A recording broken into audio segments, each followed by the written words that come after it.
ఈరోజు మనం ధన యోగాల గురించి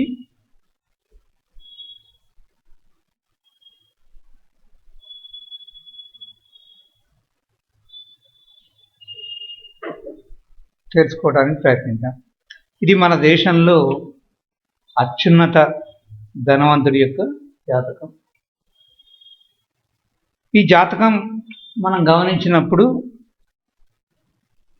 తులా లగ్నం, ధనస్సు రాశి, మూలా నక్షత్రం 4వ పాదం.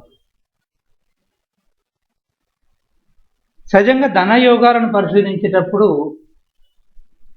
ద్వితీయం ధనము, 2వ స్థానం ధనము గురించి చెప్తుంది. అదేవిధంగా పంచమం ఏదైతుందో 5వ స్థానం కోణ స్థానాలు ఏవైతున్నాయో ధనయోగాలను తెలియజేస్తే 5, 9 కోణాలు ధనయోగాలను తెలియజేస్తుంది. అలాగే లాభభావం ధనయోగాన్ని తెలియజేస్తుంది.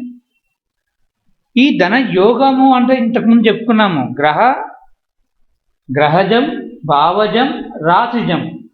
అలాగే గ్రహ రాశిజం, గ్రహ భావజం, గ్రహ రాశి భావజ యోగజం. ఆ విధంగా చూసుకుంటే ఇక్కడ ద్వితీయాధిపతి కుజుడు అష్టమంలో ఉన్నాడు.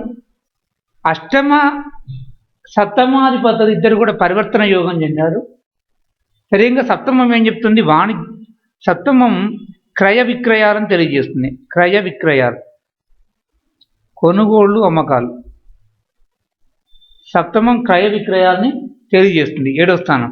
ఇక్కడ శుక్ర కుజులు ఇద్దరు కూడా పరివర్తన చెందడం వల్ల ఈ యొక్క యోగం అనేది ఏర్పడింది. క్రయ విక్రయ యోగం అంటే ఏదైనా సరే కొనడం, అమ్మడం జరుగుతుంది. సహజంగా ఎవరి జాతకంలో అయినా సరే కర్మకారకుడు శని అవుతాడు. ఆ శని ఏ రాశిలో ఉన్నాడో, ఏ భావంలో ఉన్నాడో ఆ భావాన్ని పట్టి ఆ భావాన్ని గమనించి ఆ రాశిని గమనించి ఆ రాశి తత్వాన్ని గమనించి అతడి యొక్క కర్మ అనేది ఆధారపడి ఉంటుంది. ఇక్కడ శని వృశ్చిక రాశిలో ఉన్నాడు, గుహ్య రాశిలో ఉన్నాడు. వృశ్చికము అంటే లోతైనటువంటి సముద్రాలు, అగాధాలు, బావులు, ఇలాంటి వాటి గురించి తెలియజేస్తుంది. అలాగే ఈ భావాధిపతి కుజుడు అష్టమంలో ఉన్నాడు. సో అష్టమం ఇంతకుముందు అష్టమ భావం ఏం చెప్తుందంటే అక్రమ సంపాదన లేదా ఆకస్మిక లాభం అని చెప్తుంది. షేర్ మార్కెట్లో అత్యధిక లాభం రావాలి అంటే పంచమ అష్టమాధిపతులకి ఏదో ఒక కలయిక కానీ యోగం కానీ ఉండాలి. ఇతనికి పంచమాధిపతి శని ద్వితీయంలో ధనస్థానంలో ఉన్నాడు, ధనస్థానాధిపతి అష్టమ స్థానంలో ఉన్నాడు. సో షేర్ మార్కెట్లో పెట్టుబడుల వల్ల షేర్ మార్కెట్లో ఆకస్మిక లాభాలు అనేది ఇతని జాతకంలో రాసి పెట్టి ఉంది.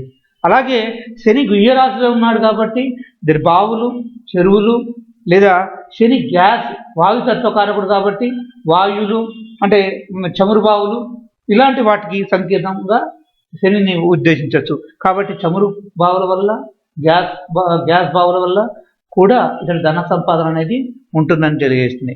అలాగే అత్యధిక ధన యోగానికి కారకత్వం ఏం చెప్తుంది అంటే లాభాధిపతికి కోణాధిపతులకి సంబంధం ఉండాలి. కోణాధిపతులకి సంబంధం ఉండాలి. కోణాధిపతులు అంటే 5, 9 భావాలు, లాభాధిపతి అంటే 11వ స్థానాధిపతి. ఇతని జాతకంలో 5వ స్థానాధిపతి శని, భాగ్యాధిపతి బుధుడు, లాభాధిపతి రవి. ఇక్కడ భావాధిపతి ఆ తర్వాత భాగ్యాధిపతి అంటే లాభాధిపతి భాగ్యాధిపతి ఇద్దరు కూడా సప్తమంలో కలయిక వల్ల ఇక్కడ భాగ్య లాభాధిపతి యోగం అనేది ఒక యోగం ఏర్పడింది. అలాగే లగ్నాధిపతి భాగ్యాధిపతి కలయిక కూడా ధనాన్ని కలిగజేస్తుంది. ఇక్కడ ఇతడి జాతకంలో లగ్నాధిపతి శుక్రుడు, భాగ్యాధిపతి బుధుడు ఈ రెండు కలయిక వల్ల లగ్న భాగ్యాధిపతి యోగం అనేది ఏర్పడింది. లగ్న లాభాధిపతి యోగం, లగ్న భాగ్యాధిపతి యోగం అనేటువంటి 2 యోగాలు ఉన్నాయి. అందువల్ల ఇక్కడ అఖండమైనటువంటి యోగం అంటే అఖండమైనటువంటి ధనయోగం కలిగింది.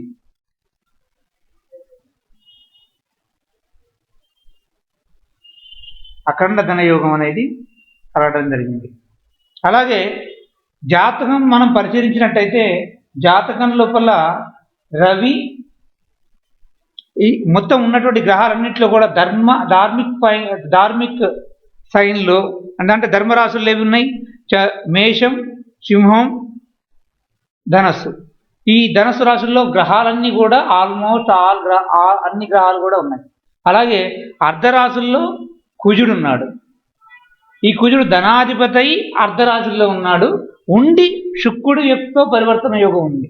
కాబట్టి సరిగ్గా ఇంతకుముందు చెప్పుకున్నట్టుగా శుక్రుడు, గురుడు ఇద్దరు కూడా కోట్లకి అధిపతి. అంటే కోట్ల రూపాయలు రావాలి అంటే శుక్రుడు గురుడు కారకత్వం అవుతుంది. శుక్రుడు సప్తమంలో లాభాధిపతితో కలిసి ఉన్నాడు. లాభాధిపతి యొక్క రాశిలో గురుడు ఉన్నాడు. అందుకని కోట్లాధిపతి, కోట్ల రూపాయలకి యోగం అనేది ఇక్కడ మనకి ప్రస్ఫుటంగా కనిపిస్తోంది. అది ధార్మికమైనటువంటి ధనం. అలాగే శుక్రుడు ఇక్కడ అష్టమాధిపతి కావటం వల్ల అక్రమ ధనం కూడా ఉంటుంది. అక్రమార్జితమైనటువంటి ధనం కూడా ఈ యొక్క జాతకంలో మనకు కనిపిస్తుంది. అలాగే మోక్షకారకత్వంలో శని మాత్రమే ఉన్నాడు. అయితే ఈ ఆయిల్ గ్యాసెస్ విషయంలో కొన్నిసార్లు తీవ్రమైనటువంటి నష్టాలు ఏర్పడే అవకాశం ఉంటుంది. ఎందుకంటే శని ద్వితీయంలో ధన స్థానంలో ఉంది. దాన్ని కుజుడు చూడటం వల్ల ఆ ఒక్క యోగం ఏర్పడుతుంది. దీనివల్ల కొంత నష్టాలు ఏర్పడుతూ కొంతకాలం వరకు నష్టాలు వచ్చేటువంటి అవకాశాలు ఉన్నాయి. అది ప్రస్ఫుటంగా కుజమహాదశలో ఆ యొక్క నష్టాలు అనేవి ఏర్పడే ఇది ఉంది. తిరిగి రాహు లగ్నంలో ఉంటాడు కాబట్టి రాహు దశలో అవి తిరిగి నష్టాల నుంచి కోలుకొని తిరిగి లాభాల్లోకి వచ్చేటువంటి యోగం ఇతడి జాతకంలో కనిపిస్తుంది. ఇప్పుడు ప్రస్తుతం కుజమహాదశ నడుస్తోంది. ఈ కుజమహాదశ అయిపోయి ఆ తర్వాత రాహుమహాదశ ఎంటర్ అవుతుంది. ఎంటర్ అయిన దగ్గర నుంచి ఇతడి జాతకం లోపల విపరీతమైనటువంటి ధనయోగాలు మనకి కనిపిస్తుంది. ఇప్పుడు నడుస్తున్నటువంటి రాహుమహాదశలో విపరీత ధనయోగాలు అనేవి కనిపిస్తూ ఉన్నాయి. ఈ రాహు దశలో ఇంతకుముందు గ్యాస్ లేదా ఆయిల్ సంబంధించినటువంటి వ్యాపారాలు, ఐరన్ సంబంధించినటువంటి వ్యాపారాలు, లేదా మిక్స్డ్ మెటీరియల్, అలాయిడ్ మెటీరియల్స్ ఇలాంటి మిశ్రమైనటువంటి పదార్థాల కలయిక వల్ల వచ్చినటువంటి లాభాలు, నష్టాలు ఏవైతే ఉంటాయో అవి కూడి ఇప్పుడు ప్రస్తుతం నడుస్తున్నటువంటి రాహుమహాదశలో 2019 వరకు కూడా అత్యున్నతమైనటువంటి యోగాన్ని ఇతడు పొందేటువంటి అవకాశాలు ఉన్నాయి. ఈ విధంగా ధనాన్ని గురించి తెలుసుకునేప్పుడు తప్పనిసరిగా చూడాల్సిన విషయం ధనస్థానాధిపతిని, ఆ యొక్క ధనస్థానాధిపతి యొక్క భావాన్ని, అలాగే భాగ్యాధిపతిని, లాభాధిపతిని చూడాలి. అలాగే నెక్స్ట్ దశమాధిపతి చంద్రుడయి మూలా నక్షత్రంలో ఉండడం. ఆ మూలా నక్షత్రం అంటే కేతువాధిపతి. దానికి గ్రహాలు చాలా వరకు ఇతర జాతకంలో పరిశీలించినట్టయితే రవి అశ్విని నక్షత్రం కేతు నక్షత్రంలో ఉన్నాడు. చంద్రుడు మూల మళ్ళీ తిరిగి కేతు నక్షత్రంలో ఉన్నాడు. శుక్రుడు మూల అశ్విని మూడవ పాదంలో కేతు నక్షత్రంలో ఉన్నాడు.